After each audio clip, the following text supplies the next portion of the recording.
Heir to the Empire, well, actually the Thrawn trilogy was contracted to be 3 books at the same time. It was offered to me in 1989.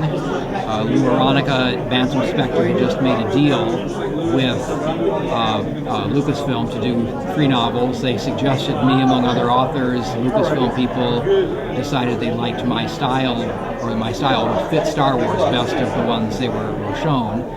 And I got one of these out-of-the-blue phone calls, 4 o'clock on a Monday afternoon from my agent, with the understatement of the decade, "Tim, we have a very interesting offer here." So it was a chance to play in the Star Wars universe, to get to kind of continue the saga, picking up after Return of the Jedi. And after about 24 hours of panic at the very thought of it, I decided to go ahead with the project. So Heir came out in 1991, and as was mentioned, it showed that the Star Wars fandom was still out there. Nobody really knew until the book came out, and some Dark Horse comics at the same time.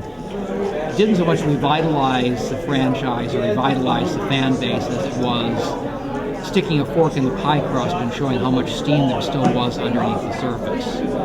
And since then, Bantam and then Del Rey and other publishers have done, well, it's got to be the hundreds of Star Wars books. Tons and tons of comics from Dark Horse and others. And the Star Wars universe is alive and well, the expanded universe, and still kicking. Was the book an immediate success, or did it like slowly build? I've heard from booksellers who were selling it out of the box. They would take a box up to the front, start putting it out on the rack. Someone would come by, see it, pick one of the books out of the box, and head to the checkout counter. Yeah, they printed up, I think it was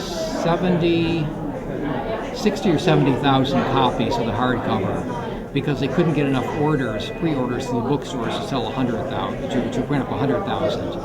And that first printing was gone within 4 weeks, 3-4 weeks, and they were on to second printing.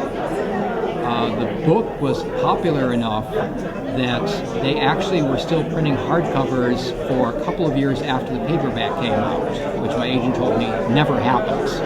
Once the paperback comes out, there's no market for the hardcover, but there still was for the Thrawn trilogy.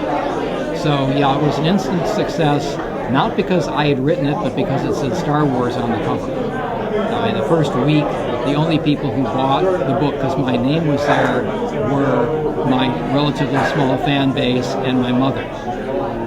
Everybody else bought it because of Star Wars. After that, I like to think that word of mouth helped a little bit to keep it going.